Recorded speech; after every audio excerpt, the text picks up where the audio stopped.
item 5.22, on demande de démontrer la troisième loi de Kepler. Et avant cela, il faut montrer que le mouvement est uniforme. Alors on indiquera les vecteurs unitaires. Alors on va supposer que la trajectoire de la planète est un cercle. Donc mon système c'est la planète P. Le référentiel, on va supposer que qu'il est héliocentrique. Cependant, on va travailler avec un repère de Freinet. Alors le repère de Freinet en supposant que la planète tourne dans ce sens-là. Je rappelle que le repère de Freinet est constitué de deux vecteurs unitaires, l'un qu'on appelle U tangentiel et qui est tangente à la trajectoire, c'est-à-dire tangente au cercle, et un autre qu'on appelle le vecteur unitaire qui se note UN et qui est perpendiculaire au vecteur UT.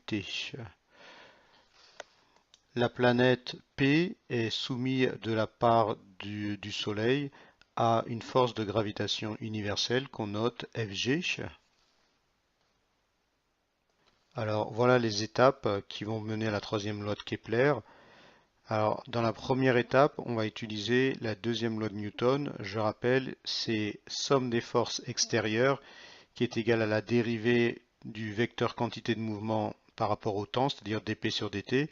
Et puisque la masse de la planète est constante, dp sur dt c'est rien d'autre égal à masse fois l'accélération de la planète, m étant aussi la masse de la planète. Donc la somme des forces ici, étant donné que la seule force est Fg, et on sait que la force de gravitation universelle est égale à G multiplié par la masse de la planète, multiplié par la masse du Soleil, divisé par le rayon petit r, c'est-à-dire voilà petit r, et ce rayon il est au carré, et l'ensemble il est multiplié par le vecteur UN. Oui, en l'occurrence, vous remarquez bien que, que le vecteur Fg est dans la même direction et le même sens que le vecteur UN, donc il n'y a pas de signe moins ici.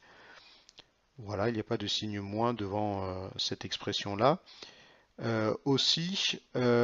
Donc ça c'est somme des forces extérieures et on sait que c'est égal à la masse de la planète multipliée par l'accélération, et dans le repère de Freinet, l'accélération vaut rien d'autre que l'accélération normale plus l'accélération tangentielle. Voilà, donc on peut aussi écrire que m an en vecteur plus at en vecteur est égal à m an un plus la composante de l'accélération tangentielle multipliée par le vecteur ut. Donc si on regarde cette expression-là et celle que je viens d'écrire en bleu, et sachant que deux vecteurs sont égaux, à condition qu'ils ont les mêmes coordonnées. Donc on voit qu'il y a quelque chose qui manque de ce côté-là. En particulier, il manque une composante tangentielle, il y a juste une composante normale, d'accord, qui est ici. Donc rien ne m'empêche d'écrire ici une deuxième coordonnée. Voilà, rien ne m'empêche d'écrire ici 0 u tangentiel plus tout ce que j'ai encadré ici. Rien ne m'empêche d'écrire ça. Donc je vais repartir de mon théorème mathématique qui dit que deux vecteurs, celui-ci et celui-ci, sont égaux s'ils ont les mêmes coordonnées. Donc ça sous-entend que tout ce qui est en AN, voilà, sont égaux, et tout ce qui est en AT sont aussi égaux. Donc ça veut dire que AT est égal à 0 ici. C'est ce que j'ai écrit ici. AT égale 0. Puisque AT, l'accélération tangentielle, c'est égal à, par définition, la dérivée de la norme du vecteur vitesse par rapport au temps. Donc on a dérivée du vecteur vitesse par rapport au temps, pardon, pas du vecteur vitesse, mais de la norme du vecteur vitesse par rapport au temps qui est égale à 0. On en déduit donc que le mouvement est uniforme. Alors le mouvement est uniforme, c'est-à-dire V égale constante, que vaut cette constante? Alors pour trouver la valeur de cette constante, on va utiliser le fait que la composante qu'on n'a pas utilisée, c'est-à-dire AN, voilà, donc on va utiliser le fait que tout ça, c'est égal à tout ce qui est en N. Donc voilà, donc c'est ce qui est écrit ici.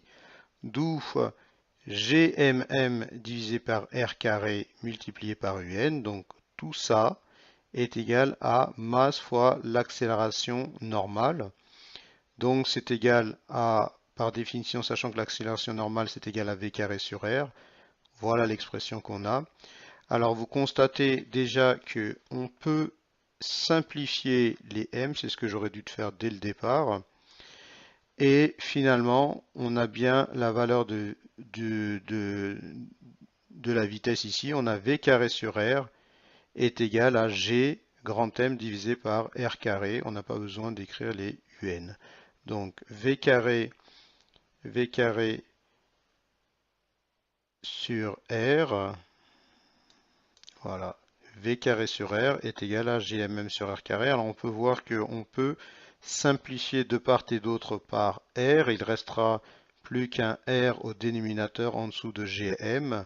Donc on a V carré égale GM divisé par R, soit si on prend la racine carrée de cet ensemble-là, on a V, la valeur de la vitesse, qui est égale à la racine carrée de GMM divisé par R.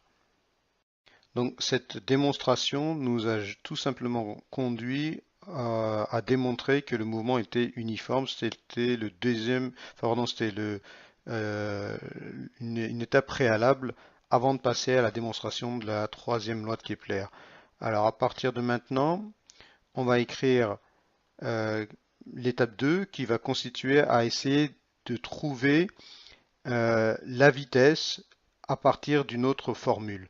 Alors vous savez tous que la vitesse, puisqu'elle est constante, c'est égal à la distance d parcourue divisée par la durée delta t de parcours. Alors la distance parcourue par la planète au cours d'une période t, ça vaut mathématiquement cette circonférence-là, c'est-à-dire 2π multiplié par le rayon.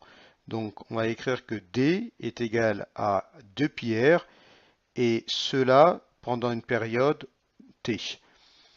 Et on sait aussi, parce qu'on l'a calculé préalablement, que cette vitesse vaut racine carrée de GMM sur R.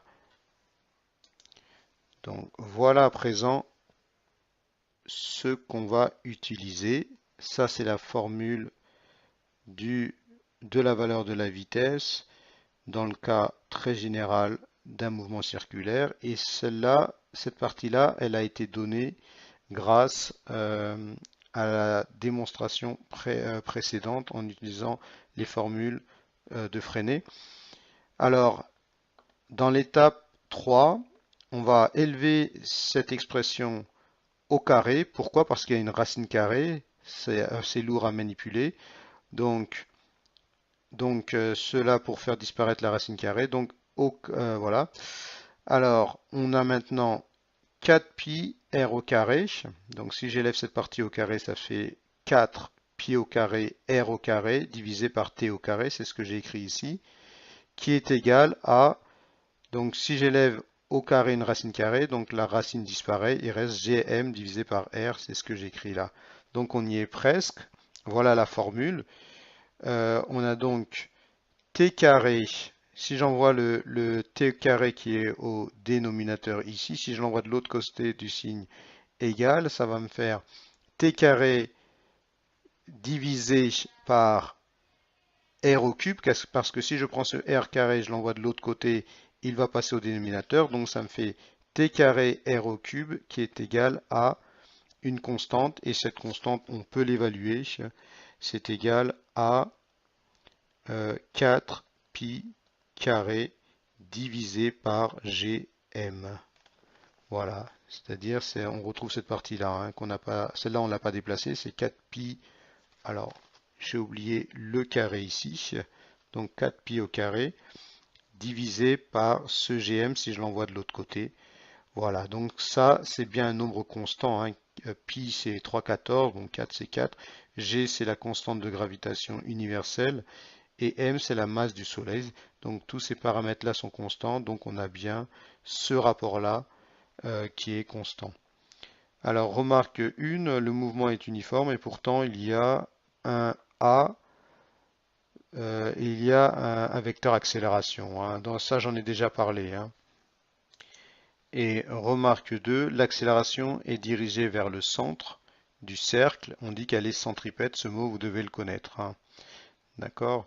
Alors c'est normal que l'accélération soit dirigée vers le centre du cercle puisque l'accélération par définition c'est égal à la force de gravitation par définition c'est égal à la masse fois l'accélération. Donc puisque Fg est centripète, c'est-à-dire dirigé vers le centre du Soleil, l'accélération l'est également. Bon, c'est encore une démonstration à savoir connaître et à donc connaître par cœur, hein. Elle ne tombera pas du ciel. Voilà.